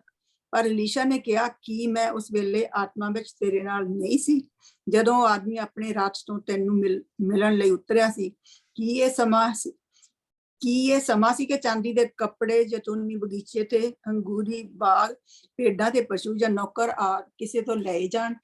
ਹੁਣ ਦੇਖ, ਨਾਮਾਨ ਦਾ ਕੋੜ ਤੈਨੂੰ ਲੱਗ ਜਾਵੇਗਾ ਅਤੇ ਤੇਰਾ ਵੰਸ਼ ਇਸ ਬਿਮਾਰੀ ਦਾ ਹਮੇਸ਼ਾ ਸ਼ਿਕਾਰ ਰਹੇਗਾ। ਗਿਹਾਜੀ ਉਸੇ ਘੜੀ ਬਰਫ਼ ਵਾਂਗ ਚਿੱਟਾ ਹੋ ਗਿਆ ਕਿਉਂਕਿ ਉਸਦਾ ਸਰੀਰ ਕੋੜ ਨਾਲ ਭਰ ਗਿਆ ਸੀ ਤੇ ਉਹ ਅਲੀਸ਼ਾ ਕੋਲੋਂ ਚਲਾ ਗਿਆ। ਕਿੱਡੀ ਵੱਡੀ ਬਰਕਤ ਉਸਨੇ ਗਵਾਈ। ਕਿੱਦਾਂ ਦੇ ਨਬੀ ਦੇ ਨਾਲ ਉਹ ਰਹਿੰਦਾ ਸੀ, ਉੱਥੋਂ ਉਸਨੂੰ ਜਾਣਾ ਪਿਆ। ਔਰ ਅਸੀਂ ਕੀ ਦੇਖਦੇ ਪਏ ਕਿ ਉਸਦੇ ਮਨ ਦੇ ਵਿੱਚ ਲਾਲਚ ਆ ਗਿਆ। ਲੇਕਿਨ ਜਿਹੜੀ ਮੇਨ ਚੀਜ਼ ਦੇ ਵਿੱਚ ਦੇਖਣ ਵਾਲੀ ਹੈ, ਅਸੀਂ ਨਾਮਾਨ ਦਾ ਵਿਸ਼ਵਾਸ ਦੇਖਦੇ ਹਾਂ। ਸੋ ਉਸਨੇ ਕਿਹਾ ਕਿ ਤੂੰ ਬਹੁਤ ਜ਼ੋਰ ਲਾਇਆ ਕਿ ਮੈਂ ਤੇਰੇ ਲਈ ਲੈ ਕੇ ਆਇਆ, ਮੈਂ ਤੇਰੇ ਲਈ ਬਹੁਤ ਕੁਛ ਲੈ ਕੇ ਆਇਆ, ਤੂੰ ਸਵੀਕਾਰ ਕਰ ਕਿ ਮੈਂ ਤੇਰੇ ਲਈ ਲੈ ਕੇ ਆਇਆ ਔਰ ਇਹ ਮੇਰੇ ਚੰਗੇ ਹੋਣ ਦੀ ਭੇਂਟ। ਔਰ ਪ੍ਰਭੂ ਦੇ ਵਚਨ ਦੇ ਵਿੱਚ ਵੀ ਦੇਖਿਆ ਕਿ ਚੰਗੇ ਹੋਣ ਦੀ ਭੇਂਟ ਚੜਾਈ ਜਾਵੇ। ਤੰਦਰੁਸਤੀ ਜਿਸ ਲਈ ਮਿਲਦੀ ਸੀ ਤਾਂ ਪ੍ਰਭੂ ਦੇ ਲੋਕ ਬਲੀ ਲੈ ਕੇ ਜਾਂਦੇ ਸੀ। ਲੇਕਿਨ ਉਸਨੇ ਕਿਹਾ, ਮੈਂ ਤੇਰੇ ਕੋਲ ਕੁਛ ਨਹੀਂ ਲਊਂਗਾ, ਕਿਉਂਕਿ ਜੇ ਉਹ ਕੁਛ ਲੈ ਲੈਂਦਾ ਤਾਂ ਅਗਲੀ ਚੀਜ਼ ਨਹੀਂ ਸੀ ਹੋਣੀ। ਜੇ ਉਹ ਲੈ ਲੈਂਦਾ ਨਾ ਤੇ ਫਿਰ ਉਹਨੇ ਕਹਿਣਾ ਸੀ, ਮੈਂ ਠੀਕ ਹੋ ਗਿਆ, ਮੈਂ ਆਪਣੀ ਭੇਂਟ ਉਹਨੂੰ ਚੜਾ ਦਿੱਤੀ ਆ ਐਂਡ ਯਾ ਵੀ ਆਰ ਈਵਨ। ਫਿਰ ਉਹਨੇ ਕਿਹਾ ਕਿ ਮੇਰੇ ਤੇ ਇਹ ਰਹਿਮ ਕਰਦੇ ਕਿ 2 ਖੱਚਰਾਂ ਮਿੱਟੀ ਦੀਆਂ ਮੈਂ ਇੱਥੋਂ ਲੈ ਜਾਵਾਂ, ਤਾਂ ਕਿ ਜਦ ਮੈਂ ਬਲੀ ਚੜਾਵਾਂ ਤਾਂ ਮੈਂ ਪ੍ਰਭੂ ਪਰਮੇਸ਼ਵਰ ਦੇ ਅੱਗੇ ਚੜਾਵਾਂ, ਇਜ਼ਰਾਈਲ ਦੇ ਪ੍ਰਭੂ ਪਰਮੇਸ਼ਵਰ ਦੇ ਅੱਗੇ ਚੜਾਵਾਂ। ਪਰ ਜਦ ਮੈਂ ਆਪਣੇ ਮਾਲਕ ਰਾਜਾ ਦੇ ਨਾਲ ਜਾਵਾਂ, ਔਰ ਜਦੋਂ ਰਿਮੋਨ ਦੇ ਮੰਦਿਰ ਦੇ ਵਿੱਚ ਜਾਵੇ, ਜਿਹੜਾ ਉਹਨਾਂ ਦਾ ਦੇਵਤਾ ਸੀਗਾ, ਬੇਸਿਕਲੀ ਬਾਲ ਦੇ ਵੱਖਰੇ ਵੱਖਰੇ ਇਹ ਸਾਰੇ ਨਾਂ ਸੀਗੇ, ਬਾਲ ਦੇਵਤੇ ਦੇ ਸਾਰੇ ਨਾਂ ਸੀਗੇ। ਜਿਸ ਲਈ ਮੈਂ ਉਹਦੇ ਮੰਦਿਰ ਦੇ ਵਿੱਚ ਜਾਵਾਂ ਤੇ ਮੈਨੂੰ ਝੁਕਣਾ ਪੈਣਾ ਆਪਣੇ ਰਾਜਾ ਦੇ ਨਾਲ, ਬਸ ਉਸ ਵੇਲੇ ਮੈਨੂੰ ਪ੍ਰਭੂ ਮਾਫ ਕਰੇ। ਔਰ ਉਸਨੇ ਕਿਹਾ, ਤੂੰ ਸ਼ਾਂਤੀ ਦੇ ਨਾਲ। ਪਰ ਗਿਹਾਜ਼ੀ ਨੇ ਦੇਖਿਆ ਕਿ ਇਹਨੇ ਤਾਂ ਕੁਛ ਲਿਆ ਹੀ ਨਹੀਂ, ਇਹਨੇ ਤਾਂ ਕੁਛ ਲਿਆ ਹੀ ਨਹੀਂ, ਮੈਂ ਲੈ ਕੇ ਆਉਂਦਾ, ਮੈਂ ਲੈ ਕੇ ਆਉਂਦਾ। ਔਰ ਉਸਨੇ ਬਹੁਤ ਵੱਡੇ ਕੰਮ ਦੇ ਵਿੱਚ ਖਲਲ ਪਾਇਆ, ਕਿਉਂਕਿ ਪ੍ਰਭੂ ਬਹੁਤ ਵੱਡੇ ਵੱਡੇ ਕੰਮ ਕਰ ਸਕਦਾ ਸੀ ਅਗਰ ਗਿਹਾਜ਼ੀ ਇਹ ਕੰਮ ਨਾ ਕਰਦਾ। ਸੋ ਉਸਨੇ ਕਿਹਾ ਕਿ ਇਹ ਸਮਾਂ ਨਹੀਂ ਸੀ ਕਿ ਤੂੰ ਉਹਦੇ ਕੋਲੋਂ ਕੁਛ ਲੈਂਦਾ। ਦੇਖ ਹੁਣ ਉਸਦਾ ਰੋਗ ਤੇਰੇ ਘਰ ਦੇ ਵਿੱਚ ਹੋਏਗਾ। ਸੋ ਰੋਗ ਤਾਂ ਇੱਕ ਵੱਖਰੀ ਚੀਜ਼ ਸੀ, ਲੇਕਿਨ ਉਸ ਤੋਂ ਬਾਅਦ ਗਿਹਾਜ਼ੀ ਕਦੀ ਵੀ ਅਲੀਸ਼ਾ ਦੇ ਨਾਲ ਨਹੀਂ ਰਿਹਾ, ਉਸਨੂੰ ਜਾਣਾ ਪਿਆ,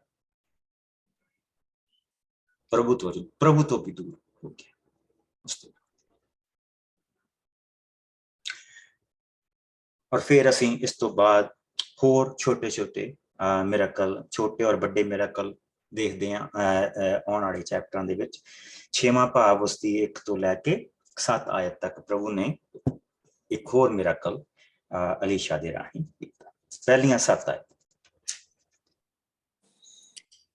ਇੱਕ ਦਿਨ ਉਹਨਾਂ ਨਬੀਆਂ ਨੇ ਜੋ ਅਲੀਸ਼ਾ ਦੇ ਨਾਲ ਰਹਿੰਦੇ ਸਨ ਕਿਹਾ, ਅਸੀਂ ਸਭ ਜੋ ਤੇਰੇ ਨਾਲ ਇੱਥੇ ਰਹਿੰਦੇ ਹਾਂ, ਸਾਡੇ ਸਭ ਦੇ ਲਈ ਇੱਕ ਬਹੁਤ ਥੋੜੀ ਥਾਂ ਹੈ।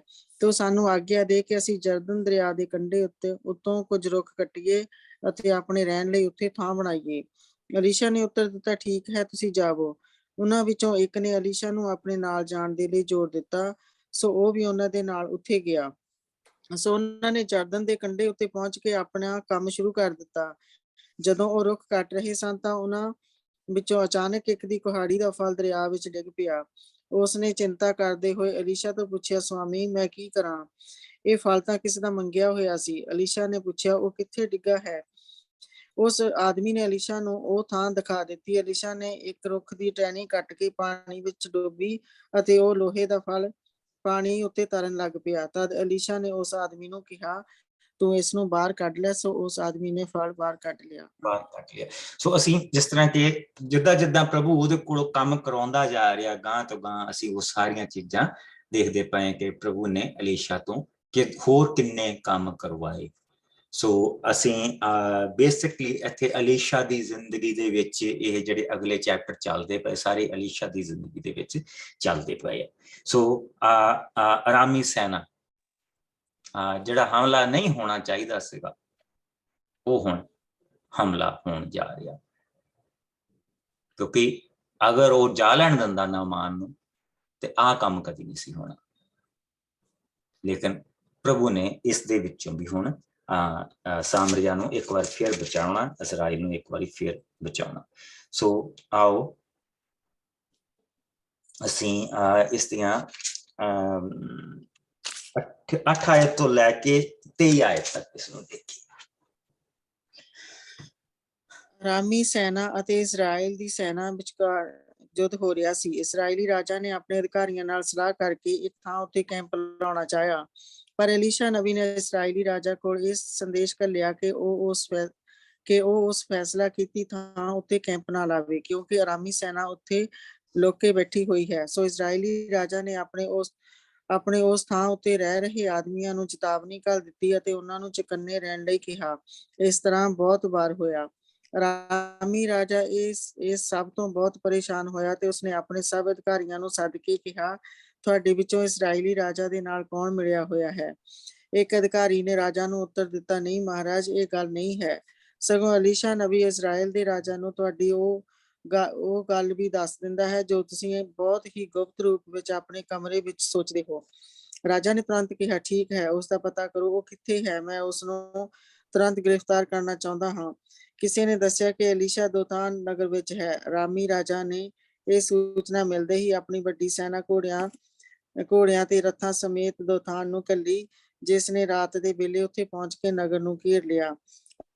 ਅਗਲੇ ਦਿਨ ਤੜਕੇ ਹੀ ਜਦੋਂ ਅਲੀਸ਼ਾ ਦਾ ਸੇਵਕ ਉੱਠ ਕੇ ਘਰੋਂ ਬਾਹਰ ਗਿਆ ਤਾਂ ਉਸਨੇ ਸਾਰੇ ਨਗਰ ਨੂੰ ਘੋੜਿਆਂ ਅਤੇ ਰੱਥਾਂ ਨਾਲ ਘਿਰੇ ਦੇਖਿਆ। ਉਸਨੇ ਤੁਰੰਤ ਵਾਪਸ ਜਾ ਕੇ ਅਲੀਸ਼ਾ ਨੂੰ ਕਿਹਾ, ਮਾਲਕ, ਬਹੁਤ ਬੁਰਾ ਹਾਲ ਹੈ, ਸਾਨੂੰ ਕੀ ਕਰਨਾ ਚਾਹੀਦਾ ਹੈ? ਅਲੀਸ਼ਾ ਨੇ ਉੱਤਰ ਦਿੱਤਾ, ਤੂੰ ਡਰ ਨਾ, ਸਾਡੇ ਬਲ ਜੋ ਹਨ ਉਹਨਾਂ ਦੀ ਗਿਣਤੀ ਸਾਡੇ ਵਿਰੋਧੀਆਂ ਤੋਂ ਕਿਤੇ ਵੱਧ ਹੈ। ਤਦ ਅਲੀਸ਼ਾ ਨੇ ਪ੍ਰਾਰਥਨਾ ਕੀਤੀ, ਪ੍ਰਭੂ, ਤੂੰ ਇਸ ਦੀਆਂ ਅੱਖਾਂ ਖੋਲ ਕੇ ਇਹ ਦੇਖ ਸਕੇ। ਪ੍ਰਭੂ ਨੇ ਉਸ ਦੀ ਪ੍ਰਾਰਥਨਾ ਸੁਣ ਲਈ ਅਤੇ ਉਸਨੇ ਅਲੀਸ਼ਾ ਦੇ ਉਸ ਜਵਾਨ ਸੇਵਕ ਦੀਆਂ ਅੱਖਾਂ ਖੋਲ ਦਿੱਤੀਆਂ ਤਾਂ ਉਸਨੇ ਦੇਖਿਆ ਕਿ ਸਾਰਾ ਪਹਾੜ ਅੱਗ ਦੇ ਘੋੜਿਆਂ ਦੇ ਰੱਥਾਂ ਨਾਲ ਭਰਿਆ ਪਿਆ ਹੈ ਜੋ ਅਲੀਸ਼ਾ ਦੇ ਚਾਰੇ ਪਾਸੇ ਖੜੇ ਸਨ। ਜਦੋਂ ਅਰਾਮੀ ਸੈਨਾ ਨੇ ਹੱਲਾ ਬੋਲਿਆ ਤਾਂ ਅਲੀਸ਼ਾ ਨੇ ਪ੍ਰਾਰਥਨਾ ਕੀਤੀ, ਹੇ ਪ੍ਰਭੂ, ਤੂੰ ਇਹਨਾਂ ਸਭ ਨੂੰ ਅੰਨ੍ਹਿਆ ਕਰ ਦੇ। ਪ੍ਰਭੂ ਨੇ ਉਸ ਦੀ ਪ੍ਰਾਰਥਨਾ ਸੁਣ ਲਈ ਅਤੇ ਉਹਨਾਂ ਸਭ ਅਰਾਮੀਆਂ ਨੂੰ ਅੰਨ੍ਹਿਆ ਕਰ ਦਿੱਤਾ।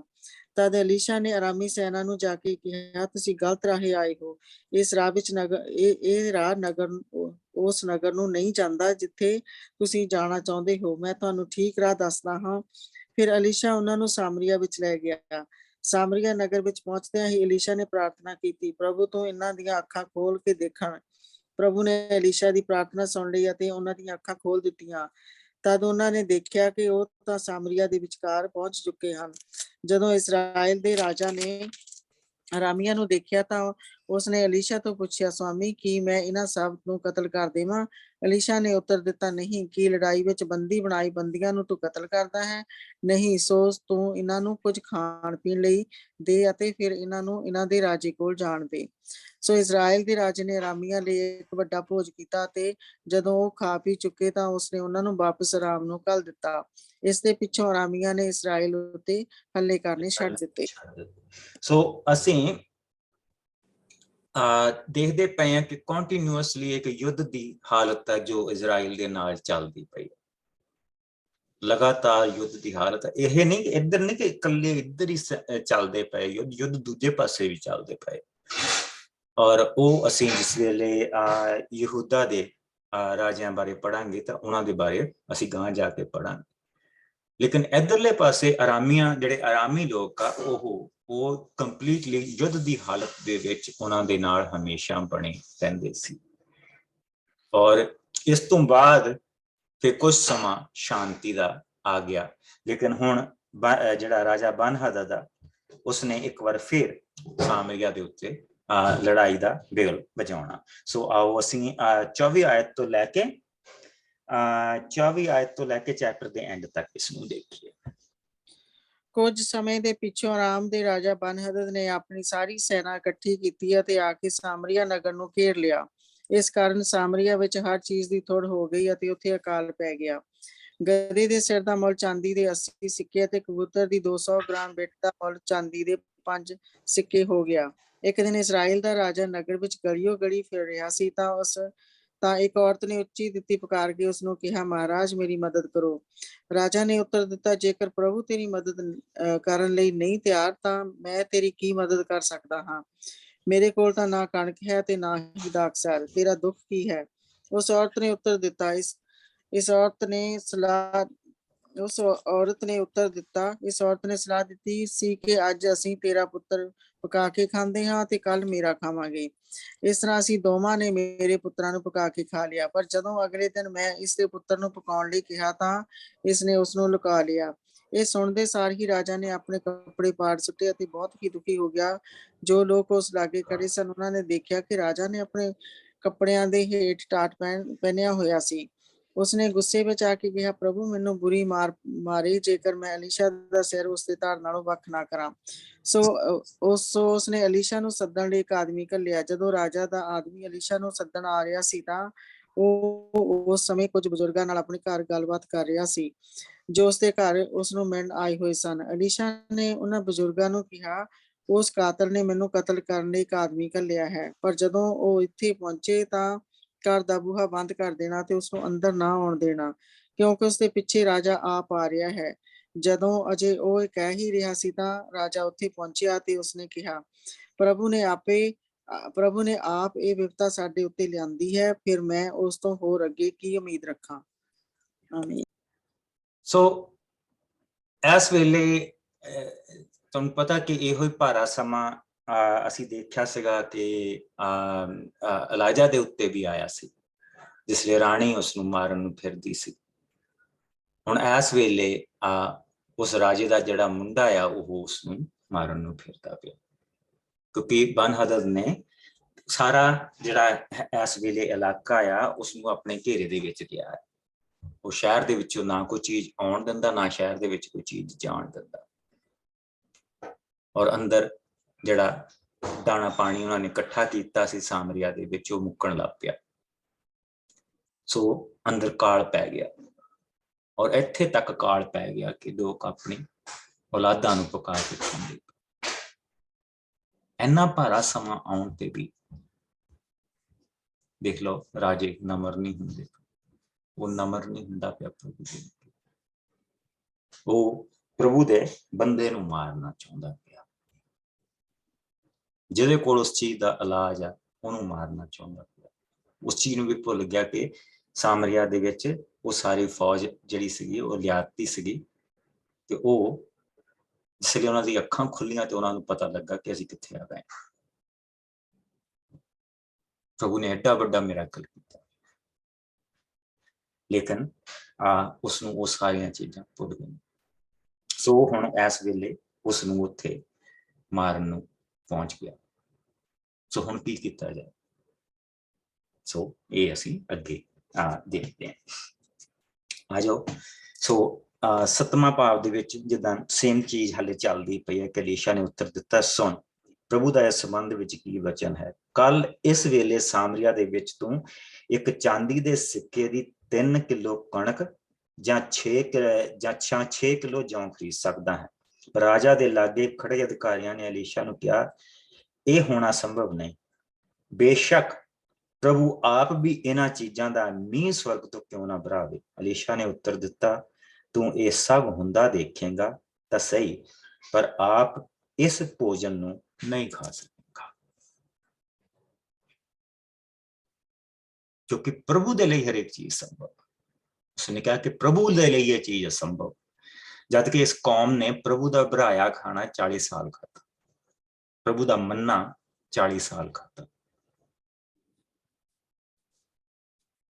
ਔਰ ਉਹ ਇਹ ਕਹਿ ਰਿਹਾ ਕਿ ਇਹ ਕੰਮ ਨਹੀਂ ਹੋ ਸਕਦਾ।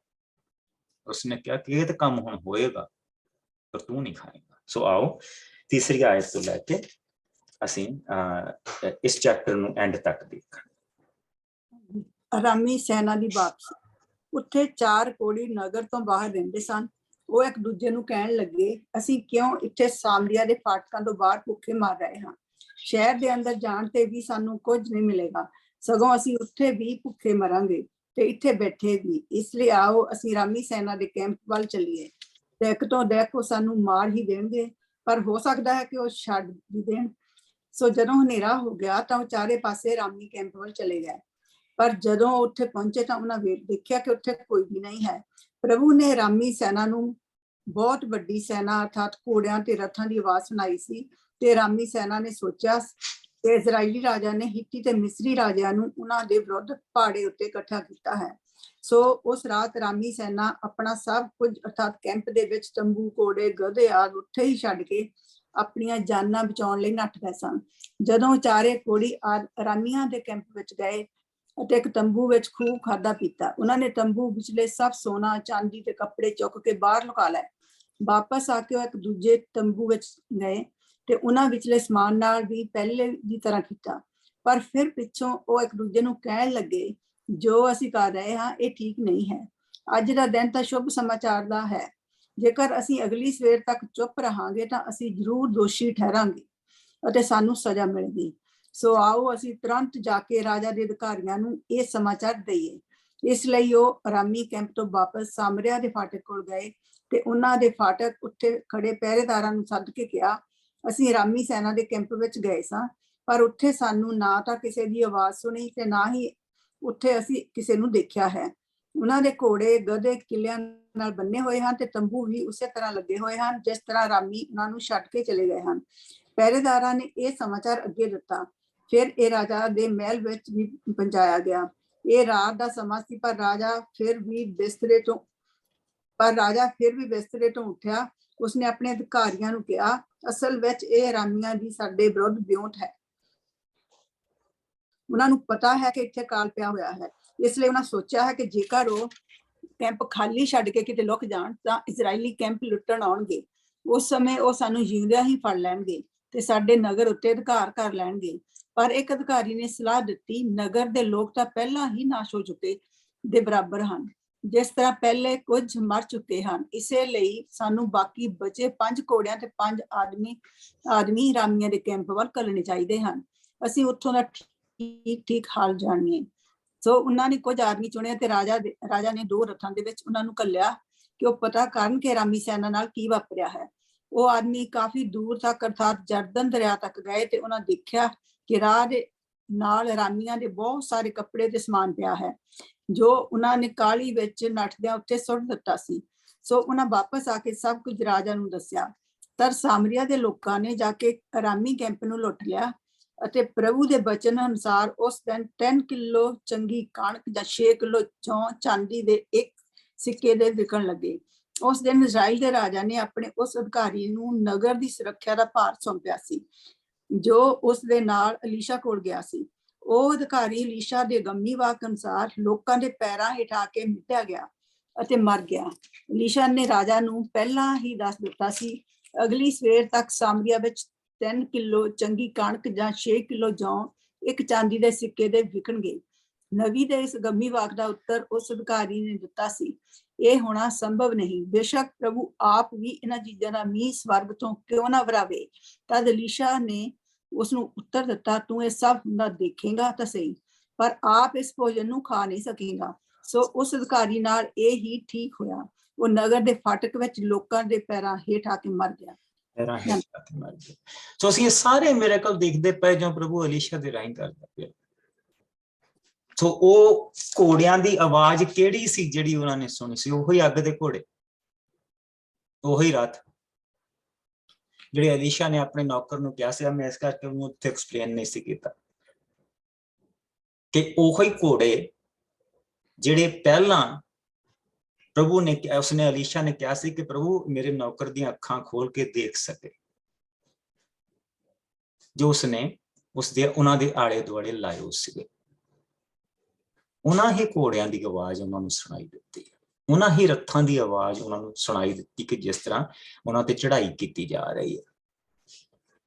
ਔਰ ਜਿਸ ਵੇਲੇ ਉਹਨਾਂ ਨੇ ਉਹ ਆਵਾਜ਼ ਸੁਣੀ ਹੈ ਤੇ ਉਹ ਸਾਰੀ ਰਾਜਾ ਬਨ ਹਦਦ ਦੀ ਜਿਹੜੀ ਸੈਨਾ ਸੀ ਸਾਰੀ ਦੌੜ ਗਈ, ਆਪਣਾ ਖਾਣਾ ਵੀ ਉੱਥੇ ਛੱਡ ਗਏ, ਆਪਣੇ ਘੋੜੇ ਵੀ ਉੱਥੇ ਛੱਡ ਗਏ, ਆਪਣੀਆਂ ਸਾਰੀਆਂ ਖਾਣ ਪੀਣ ਵਾਲੀਆਂ ਚੀਜ਼ਾਂ ਉੱਥੇ ਛੱਡ ਗਏ। ਔਰ ਪ੍ਰਭੂ ਨੇ ਠੀਕ ਉਸੇ ਤਰ੍ਹਾਂ ਕੰਮ ਕੀਤਾ ਜਿਸ ਤਰ੍ਹਾਂ ਅਲੀਸ਼ਾ ਨੇ ਕਿਹਾ ਸੀ। ਤੇ ਅਗਲੇ ਦਿਨ ਜਿਹੜੀ ਚਾਂਦੀ ਦੇ 1 ਸਿੱਕੇ ਦੀ 3 ਕਿਲੋ ਕਣਕ ਤੇ 6 ਕਿਲੋ ਜਿਹੜੇ ਜੌਂ ਸੀ ਉਹ ਵਿਕੇ। ਔਰ ਉਹ ਆਦਮੀ ਜਿਸਨੇ ਕਿਹਾ ਸੀ ਏਦਾਂ ਹੋ ਹੀ ਨਹੀਂ ਸਕਦਾ,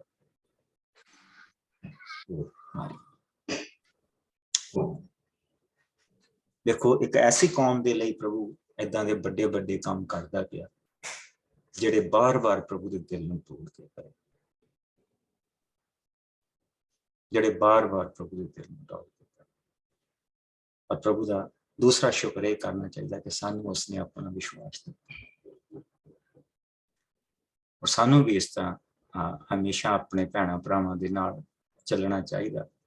ਤੇ ਜੇਕਰ ਅਸੀਂ ਉਹਨਾਂ ਨੂੰ ਪ੍ਰਭੂ ਦਾ ਕੋਈ ਨਿਯਮ ਤੋੜਦਾ ਦੇਖਦੇ ਵੀ ਹਾਂ ਤਾਂ ਮੈਂ ਇਹ ਤਾਂ ਨਹੀਂ ਕਹਿੰਦਾ ਹੈ ਕਿ ਸਾਨੂੰ ਨਿਊਟਰਲ ਹੋ ਜਾਣਾ ਚਾਹੀਦਾ, ਲੇਕਿਨ ਦਇਆ ਨੂੰ ਕਦੀ ਨਹੀਂ ਭੁੱਲਣਾ ਚਾਹੀਦਾ। ਦਇਆ ਨੂੰ ਕਦੀ ਨਹੀਂ ਭੁੱਲਣਾ ਚਾਹੀਦਾ। ਦਇਆ ਦੇ ਨਾਲ ਹਮੇਸ਼ਾ ਆਪਣੇ ਆਪ ਨੂੰ ਬਣਾ ਕੇ ਰੱਖੋ। Let us pray. ਪਿਆਰੇ ਪ੍ਰਭੂ ਤੇਰਾ ਸ਼ੁਕਰ ਕਰਦੇ ਹਾਂ, ਤੇਰੇ ਵਚਨ ਦੇ ਵਿੱਚੋਂ ਅਸੀਂ ਵੱਡੇ ਕੰਮ ਦੇਖਦੇ ਪਏ ਹਾਂ ਔਰ ਖੁਦਾਵੰਦ ਉਹਨਾਂ ਲੋਕਾਂ ਦੇ ਲਈ ਦੇਖਦੇ ਪਏ ਹਾਂ ਜਿਹੜੇ ਖੁਦਾਵੰਦ ਦਿਨ ਰਾਤ ਤੇਰੇ ਨਾਮ ਦੀ ਨਿੰਦਾ ਕਰਦੇ ਪਏ ਸੀ। ਔਰ ਜੋ ਸਿਰਫ ਪ੍ਰਭੂ ਜੀ ਜਿਸ ਤਰ੍ਹਾਂ ਤੇਰੇ ਵਚਨ ਚ ਦੇਖਦੇ ਪਏ ਹਾਂ ਕਿ ਉਹ ਤੇਰੇ ਬੰਦਿਆਂ ਨੂੰ ਵੀ ਮਾਰਨਾ ਚਾਹੁੰਦੇ ਸੀ, ਤੂੰ ਉਹਨਾਂ ਦੇ ਲਈ ਵੱਡੇ ਵੱਡੇ ਕੰਮ ਕਰਦਾ ਕਿਉਂਕਿ ਤੂੰ ਉਹਨਾਂ ਦੇ ਬਾਪ ਅਬਰਾਹਮ ਦੇ ਨਾਲ ਵਾਅਦਾ ਕੀਤਾ ਹੈ ਜਿਸ ਨੂੰ ਤੂੰ ਪੂਰਾ ਕਰਦਾ ਹੈ। ਰਾਜਾ ਦਾਊਦ ਦੀ ਖਾਤਰ ਖੁਦਾਵੰਦ ਤੂੰ ਉਹਨਾਂ ਦੇ ਉੱਤੇ ਆਪਣੀ ਦਇਆ ਕਰਦਾ।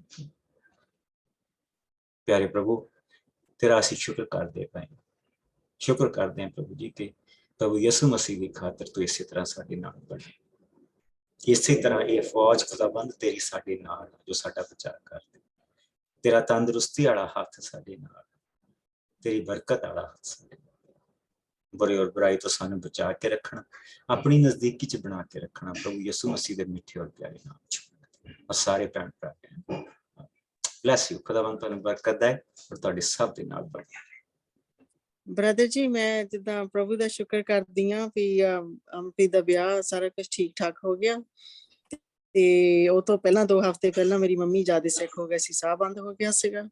10 ਦਿਨ ਲਈ ਅਸੀਂ ਬਹੁਤ ਪਰੇਸ਼ਾਨੀ ਚ ਰਹੇ ਪਰ ਪ੍ਰਭੂ ਨੇ ਸਾਡੀ ਦੁਆ ਨੂੰ ਸੁਣਿਆ। ਉਹ ਠੀਕ ਹੈ, ਉਹਦਾ ਆਕਸੀਜਨ ਲੱਗਦੀ ਆ ਪਰ ਉਹਨੇ ਵਿਆਹ ਦੇਖਿਆ ਜਿੱਦਾਂ ਉਹਨਾਂ ਦੀ ਰੀਸ ਸੀਗੀ, ਉਹ ਸ਼ਾਪਿੰਗ ਕਰਕੇ ਆਏ ਸੀ ਸਾਰਾ ਕੁਛ। ਮੈਂ ਪ੍ਰਭੂ ਦਾ ਇਸ ਚੀਜ਼ ਲਈ ਬਹੁਤ ਸ਼ੁਕਰ ਕਰਦੀ ਹਾਂ ਵੀ ਦੋਨੇ ਚੀਜ਼ਾਂ ਉਹਨੇ ਬਹੁਤ ਸੋਹਣੀਆਂ ਕੀਤੀਆਂ। ਬਹੁਤ ਬਹੁਤ ਬਹੁਤ ਬਹੁਤ ਵਧਾਈਆਂ ਸਿਸਟਰ ਜੀ, ਔਰ ਪ੍ਰਭੂ ਤੁਹਾਨੂੰ ਔਰ ਬੱਚੀ ਦਾ ਘਰ ਆਪਣੀ ਹਜ਼ੂਰੀ ਦੇ ਵਿੱਚ ਬਣਾ ਕੇ ਰੱਖੇ। ਬਲੈਸ ਯੂ ਆਲ, ਪ੍ਰਭੂ ਤੁਹਾਨੂੰ ਸਭ ਨੂੰ ਬਰਕਤ ਦੇ। ਹੁਣ ਬਾਈਬਲ ਸਟੱਡੀ ਦੇ ਲਈ ਆਪਾਂ ਮੰਡੇ ਮਿਲਾਂਗੇ। Bless you. ਠੀਕ।